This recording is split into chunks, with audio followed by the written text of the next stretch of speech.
In that session, I would just show you some tools which are, from my point of view, quite useful to start porting your code and keeping an eye or monitoring what will really happen during your porting. And I will show you some so-called compiler and runtime feedback, and also a real application profiling. And at the end, I just have 1-2 slides for the DDT debugger, which were already presented, just to have it also on slide. So I have to switch on.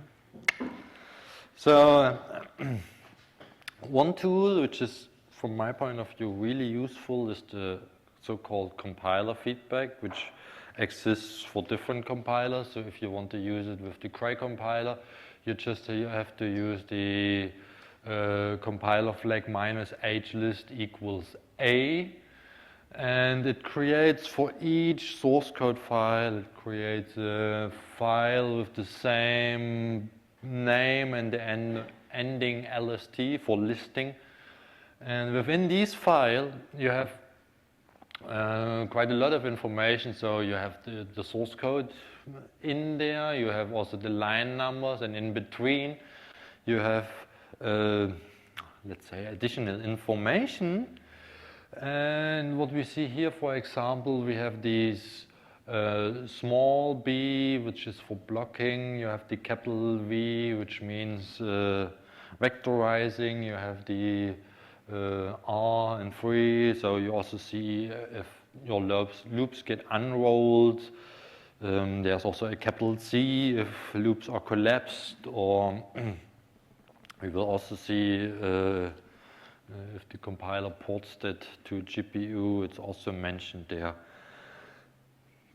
Just to know, I mean, on my presentation I have to mention I'm more concentrate on the Cray compiler, since that is, you know, where I'm coming from, but I also try to mention other things. So for example, for the PGA compiler, you also get such source code annotations with the -m-info, and there's also a similar thing for the Intel compiler, which is maybe not so interesting here.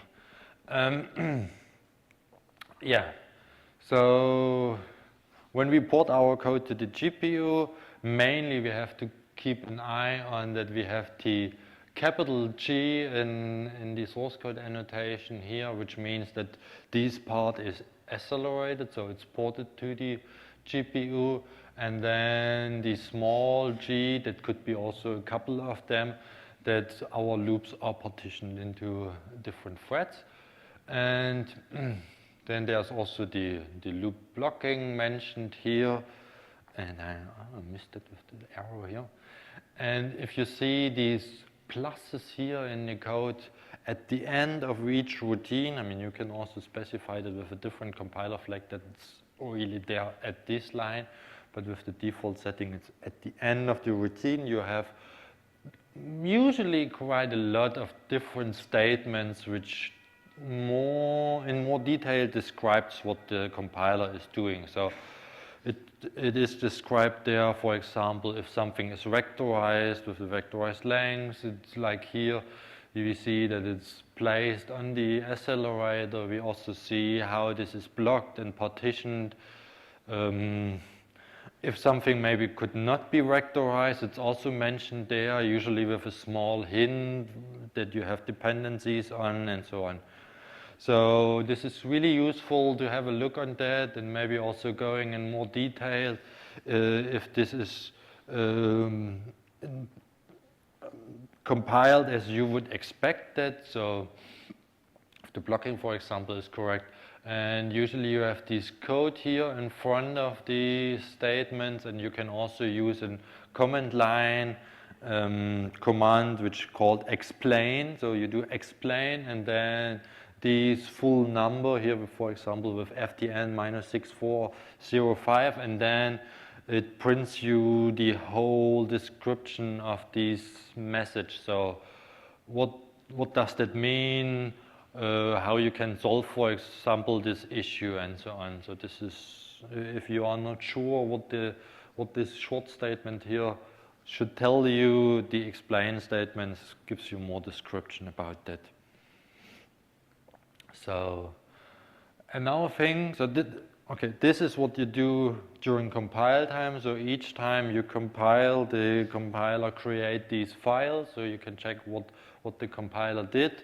And another thing which is quite interesting is the so-called runtime commentary, where you really can see what happens with your application during runtime.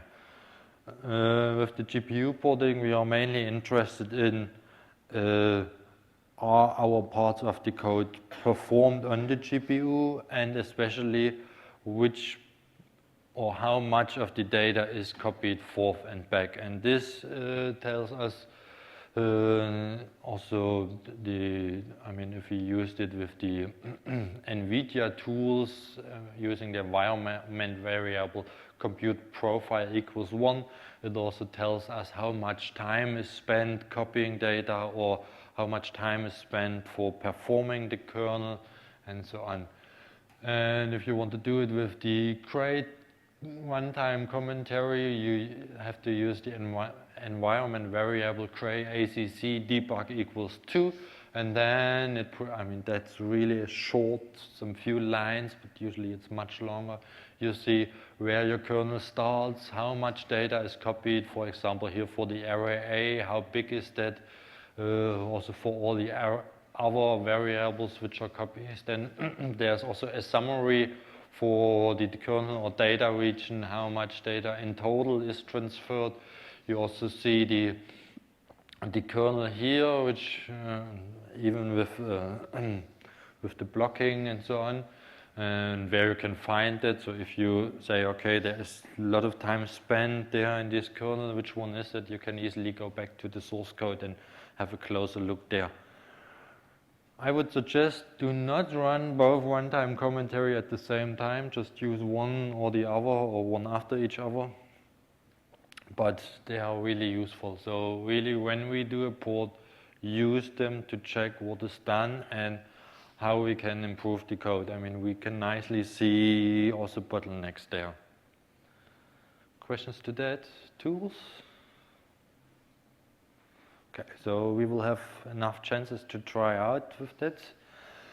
Another tool is the so-called Cray PAT, which is our profiling tool. So we use that to really monitor our application, where is time spent, in which routines, and therefore we have two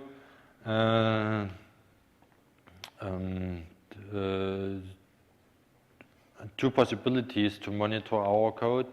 On the one side, we have a so-called sampling, the so-called sampling, where during runtimes regularly snapshot of the call stack is gathered, and then they are merged through all our processes, and then there's a statistic built on that, so that you at the end can see, okay, in this function a certain amount of, we call that samples. It's not real time which is spent there, it's just amounts of samples we see there is spent. So this has really a few overhead, because gathering these call stacks is quite easy. And on the other hand, we have the so-called tracing, where during compile time, really runtime measurement statements are included at each function beginning and end. So there we really measure the time which is spent within function. There are also versions we can do that for loops, you will see in a second. But this time measurement, especially if you have a, let's say, fine granular code like a C++ code with many function calls and objects, this can produce quite a huge amount of overhead, since you always measure time for really small function calls. And I have to mention that usually it also could be problematic if you have the huge call stacks and stuff. So not always working out that fine, but it's worthwhile to try that. And then there's a combination using the advantage of both of these methods, which we call APA. So we do a sampling first to get an impression in which functions most time spent or most samples are gathered, and then we instrument just these few functions and do a precise tracing on these functions. So there we have a really accurate and detailed view of the most interesting function of our code, but can get rid of the enormous overhead which we introduce maybe while tracing. So these are the two methods we can do, and then we have different ways to apply them. So there are some simple ways. We call them the perf tool lights, which are kind of predefined ways to profile your application. And then additionally to that, there's the, so I call it full functional Cray PAT, where you really specify yourself, okay, you want to do sampling or profiling and these functions, and maybe you want to add hardware performance hardware counters, and then during output you want maybe this table in a different order and so on. So this is, there you can really do a lot of things. I will give you a short overview of some of the possibilities, but I would like to mention that at least the Cray PAT Lite versions are worthwhile trying. They are really simple. You just have to load a module, you recompile your code, or maybe even just relinking, depending on what you want to use, is necessary, and then you just run, and it automatically creates also the report for you. So really, I will show that in a second. In contrast to that, Cray PAT, the full Cray PAT is more, yeah, you have to do a bit more. But at the end, what you get usually is you get some text report with different tables of different metrics and so on. You will see we can also visualize that in different ways. And one example is here, for example, the event light, where you see, okay, this is a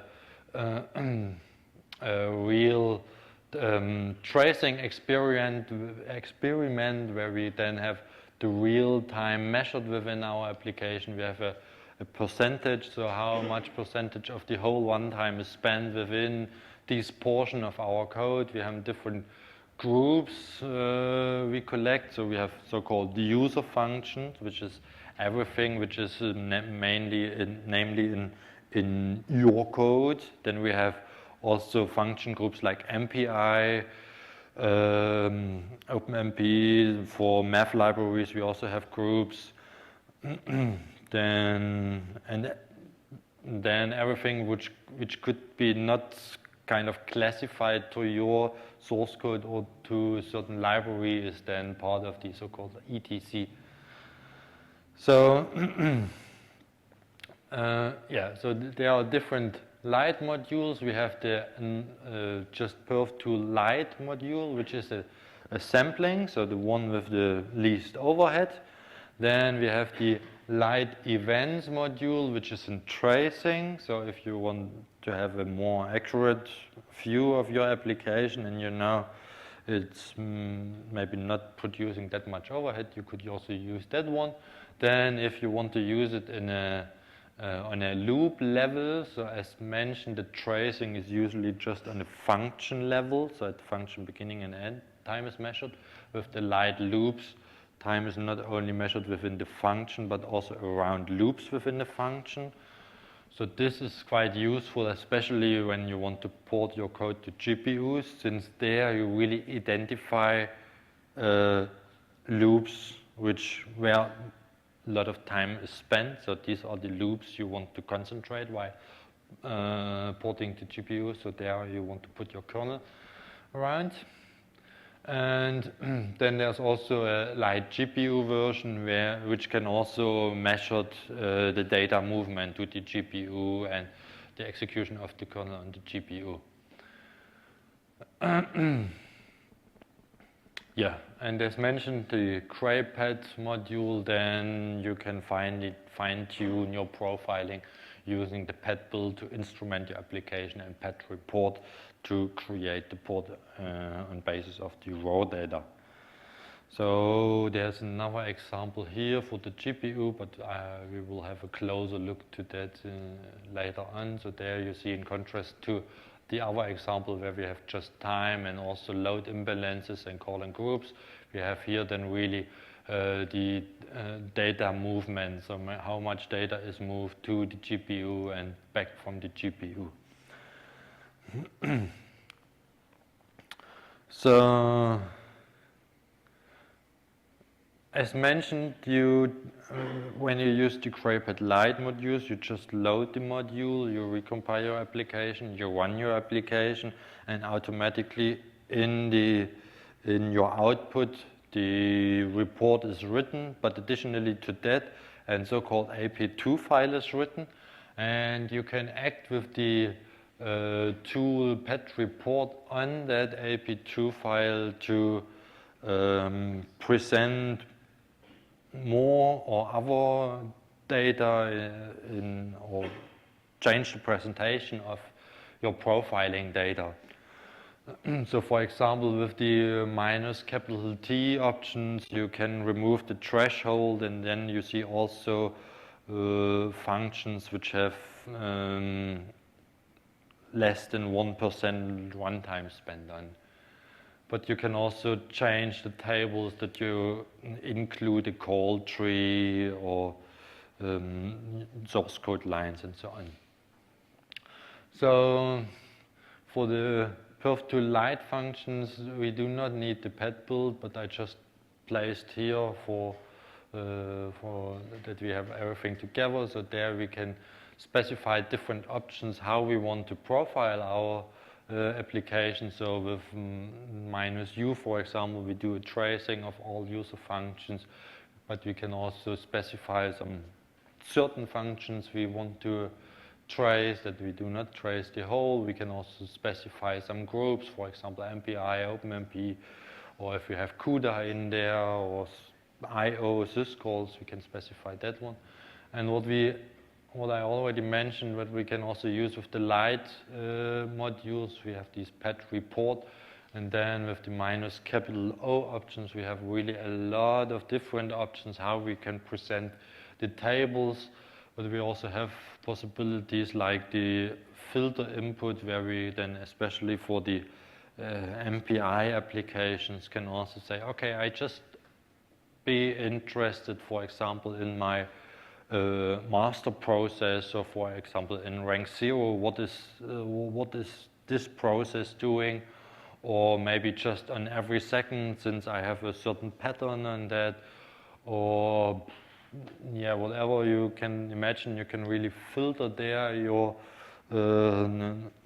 gathered data to a limited amount which is maybe more representative to that what you try to analyze.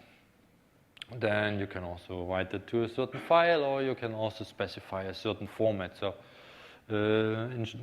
per default it writes just ASCII output, but you can also specify that it writes you comma-separated values file, which you then can use, for example, in GNU plots. I mean, it also creates the GNU plot statements, how you plot these then, and so on. So there are different ways also to visualize the thing or to present it. You can also output the data as HTML, and there are different ways. So for all this stuff, there are a lot of man pages. So you can do man PAT build, man PAT report. There's also a Cray PAT intro, man page, and so on. So what else to mention? Usually your GPU kernels launch asynchronously, and this is then represented in your profiling data by the statement ACC sync wait. So there's the synchronization part. And if you want to go in more detail while profiling your data, you can use then the CCE compile flag -h ACC model to autosync none, and then this time is not hidden in the synchronization part anymore, and you can profile your data, your application in more detail.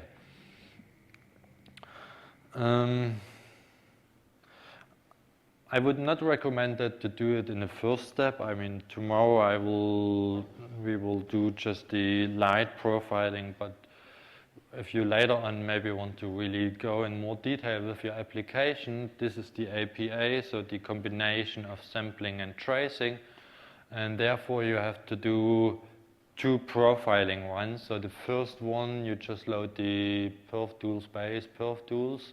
I didn't mention that. So usually you have to load the perf tool base modules to make all the tools available, like PAT report and apprentice 2. I will show that later.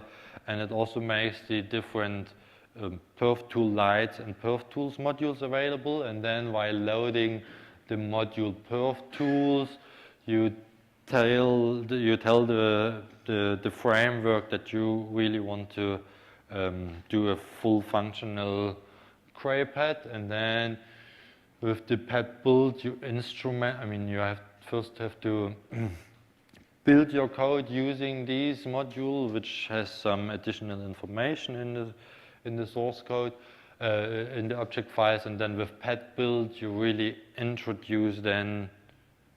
I mean, not in that case, but in the case of tracing, you really do the instrumentation. So there, the actual statements are introduced into your binary, and then you just run. As a result of running your instrumented binary, you get the so-called XF files. So these are the raw data, really collecting all the time or sampling measurements, and these has then to be post-processed using the PAT report, which on the one hand creates these AP2 files, which is a self-contained container containing all the informations. You can act on that container with PAT report again to print out different tables of different styles, and by default it generates the default tables. You will see that. And if you do these APA sampling, so with the sampling at the beginning, it also creates a so-called APA file. In that file, that's an ASCII file, you can edit that. You will see a list of functions which should be important to profile. So these are mainly the functions which takes the most runtime. And these are then suggested to the instrumentation, to the instrumentation using PAT build, so that this tool then added in these function the time measurements. And then you just run again your application, and as a result, you then get really trace information in the XF file, which you then again post-process with the PAT report. So you see, it's maybe a bit more complicated than the light tools, but here, since you use these PAT build and PAT report manually, you have a lot of possibility to really fine-tune your profiling. Then, I mean, that's really just for your information. Then the loop work estimate, that's what we similar do with the perf tool light loops. If you want to do it manually, you just have to use the compile option -h profile generate, and then compile your application, instrument your application, run your application, and then you get all this information out there.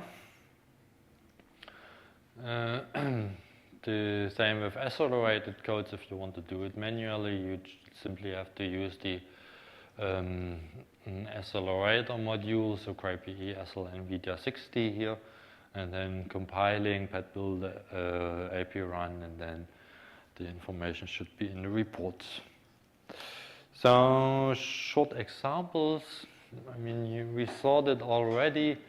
So usually as a first table, when we do tracing, we get these timing and imbalance tables. We also see function calls, how many times this function is called. We also can see where, for the GPU stuff, where the copy is done. So the beginning of the kernel or the beginning of the data region and so on. So you really can then see, okay, if a lot of time is spent, for example, here for data copying, okay, why this copying isn't done in that function, you can really then go to the source code and then hopefully improve the implementation of the acceleration. So as a second table, usually you get these load imbalance plot where you then usually, if you have multiple threads, also see how much time is spent on each thread and how they are balanced on that. I forgot that here in between of these tables, especially 1 and 2, if you do an MPI application, you have also other suggestions, for example, a rank reordering. So these tools provide a lot of information how you can also fine-tune your application. So this rank reordering suggests you how your ranks should be maybe better distributed on the machine. And the third table here then shows us how the data movement is performed to and from the GPU, and there we again can actually see where the movement is initialized and how much time is spent for that and how much data is used for that. So especially when you then port your code and you move your data region higher and higher in the call stack, you should nicely see there an improvement.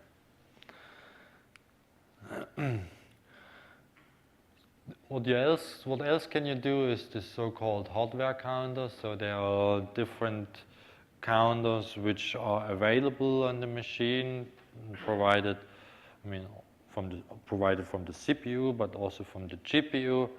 There's this is not up to date here, excuse me.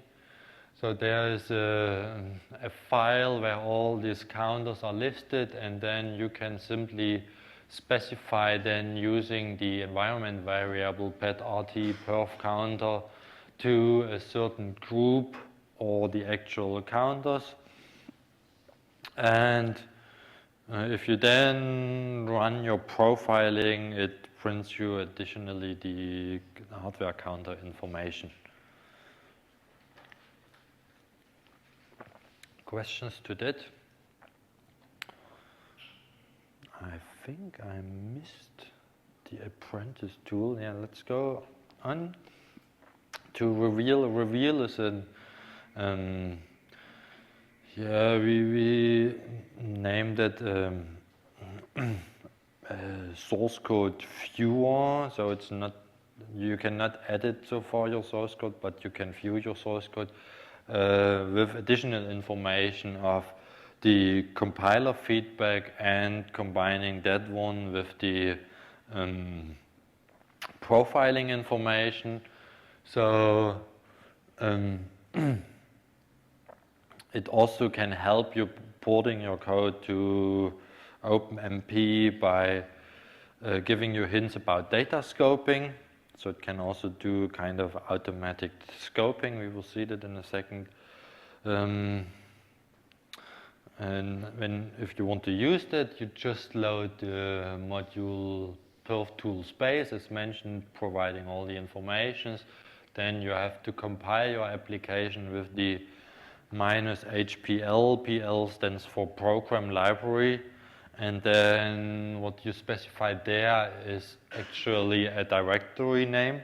So it creates a directory with all the information about your source code files in there. And then you can start reveal with these program library, directory, and if you already have, you can also add the profiling information to reveal. And especially if you do these profiling for loop work estimations, that can then present different loops with the measurements and point you to the loops you should concentrate on. So if you start the application, you see on the one hand a listing of, depending on what you inputted, function,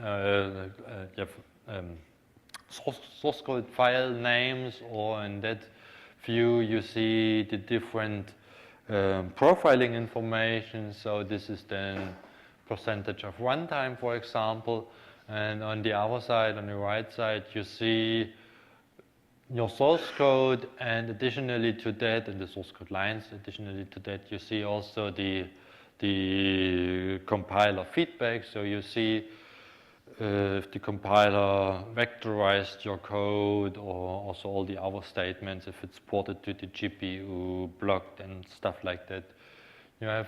You can also see all the additional informations to these statements then down here. So all the text you saw in the in the compiler feedbacks, which we had down the functions, this is additionally mentioned here, and you can also click on that and it gives you the more detailed description. Yes? So I think Cray PAT also works with GNU compiler. Yes, Cray PAT also works for this, not since, excuse me, the question was if Reveal also works with the GNU compiler. No, I mean principally yes, but to get all these informations you need to create this program library, which we added the compile flag for, and this is not supported in GNU. So no, cannot use that with. But Cray PAT itself, you can use it also with our compiler. So for doing profiling your codes, the sampling and tracing, what I showed you, you can also do it with GNU in Intel applications. Yeah, another example here, for example, this function is inlined by the compiler, and then you can click on that and you can really see how the compiler is inlined the function call. So this is also quite nice, I would say. What else? Yeah, and then as mentioned, the reveal can assist you with scoping your variables. So if you, for example, already identified certain loops you want to port to the application, you can let reveal try to scope all the variables, and as a result then you get such a view like here where all the variable names are listed, the type of the variable, so if they are scalar or array are listed, and then the type of scoping is presented for you. From time to time, Reveal cannot do it automatically by themselves, so it just mentioned it here as unresolved. Then you yourself have to check your code and select the correct scoping of these certain variables. But then the nice thing is if you have selected all of them, or maybe also without, you can then, for example, show all the directives. So if you click then here, show directives, it already presents you the actual OpenMP data directives, where you see here, for example, all the shared variables and all the private variables and so on. And you can also automatically let Reveal add these directives to your source code. If you still have some variables here which are unresolved, It then mentioned that also here in the directive. So then you have, for example, an OpenMP unresolved, and then all the variables the compiler do not know an unresolved statement. So you will get a compiler error out of that, but it gives you still a hint that you still have to work on that, but you can make some progress and do it step by step then later on. So unfortunately, I somehow missed my slides for Apprentice 2. So Apprentice 2, I just will tell it for you, is a tool to visually present the performance data.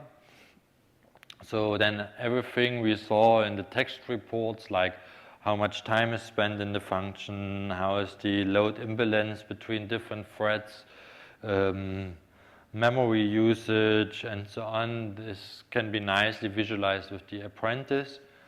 And this is, you have different tabs where you, for example, also can create the text report, but then easily do with a right click, select the different tables you want to see. If you want, for example, to add the call tree in the table, you can select it there and so on. So that tomorrow we should at least also try that one to see the whole functionality of that. Then just shortly, I also wanted to have something written down for Alinea DDT. So this is a kind of third-party product. So from Alinea, it's a parallel debugger, as already mentioned. You can use that DDT in various ways. So you can use it in an interactive session on your machine, have an X forwarding. You can use it as an as an on your local machine installed application connecting to your remote process on the Cray machine then. Or there's also a third way where you can use the so-called offline debugging, where you can use the nice function of a debugger, like inserting breakpoints, printing out variables and stuff like that in a command line fashion. So you do within your batch script all these statements. For example, Alinea, I want a breakpoint and that functions and print this and this and this variable, and then you just launch your application, and during runtime the report is created, which is quite useful, especially if you have maybe a bigger job and wait a long time in your queue. It's not reasonable to do it interactively. So just 2 slides on Alinea. So usually you just load, if you want to do it on the GPU, you load the GPU module, you recompile with debugging flags, and then depending on how you want to do it, here's just these 2 examples that you do it kind of interactively. So you launch DDT. You can also do it with the connect, so that you have your DDT application on your local machine and want to connect to your running job. And then you specify how you want to run your job and specify the executable. And then in that case, the DDT window is opened, where you can also then select stuff for MPI, OpenMP, CUDA. You can also do memory debugging and stuff like that. And when it's run, I missed that slide when it's running, then you have the source code listed, you have the different breakpoints listed, you can step, as you already saw, you can step through your application and select the MPI ranks and threads where you want to debug on. So this is quite useful. And yeah, as a summary, I would suggest to, on the one hand, use the compiler and runtime feedback to get a good understanding what's really happening while porting your code, what does the compiler, which optimizations are applied to your code, and then using, for example, Cray PAT to really in more detail understand on a function or loop level point of view what's happening within your code. And I would also suggest to do a profile of your application first on the CPU, pure CPU, to really identify the time-consuming parts of your application. Then most times developers have a different, maybe a different point of view where time is spent in the application than what is in reality. So, yeah. And then there's also reveal to maybe better understand the loop mark listings, and it can also help you while doing the data scoping for you. So questions to that? I know that there were a lot of information yet now, but I will give you all the presentations, so if you want to go back and have a closer view, I mean, we can also discuss that one by one for sure. But yeah, at the end, it's just by using these tools and having a closer look to them, I would say.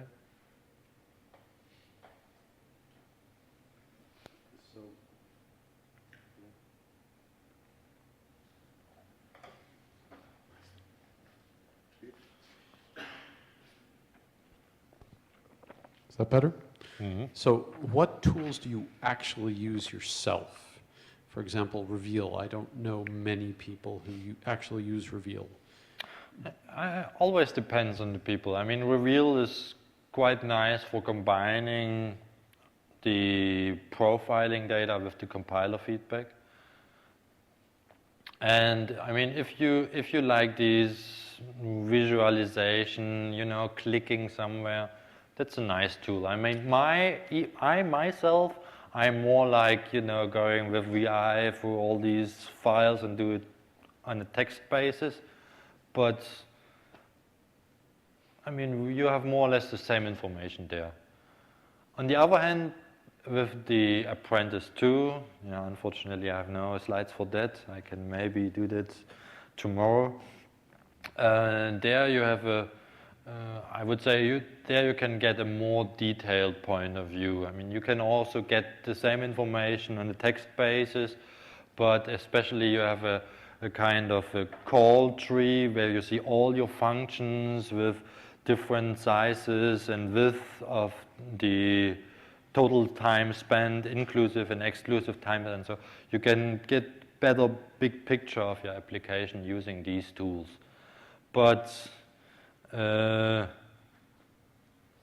the other hand, the listing files and the runtime commentary, I would suggest that to use it on a regular basis. That's really useful to understand what the compiler is doing and what's really happening within or during runtime of your application, especially from the memory transfer point of view. That's very important.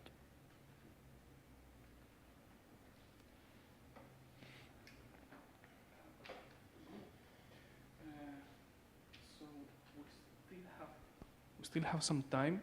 I wanted also to show some, well, I have not slide, but I would like to show also how to use NVProf. We are currently having a problem with the reservation. For some reason, we tried to fix it. So, meanwhile, Will, do you want to say something about the hackathons? Sure. There was another question, maybe that we one have a first? question first, yeah, sure. Sure, I mean, we always take time. Ask questions, that's why you are here. So I want to ask if my code is originally also MPI, do I have to consider anything special when I want to port it then back to GPUs?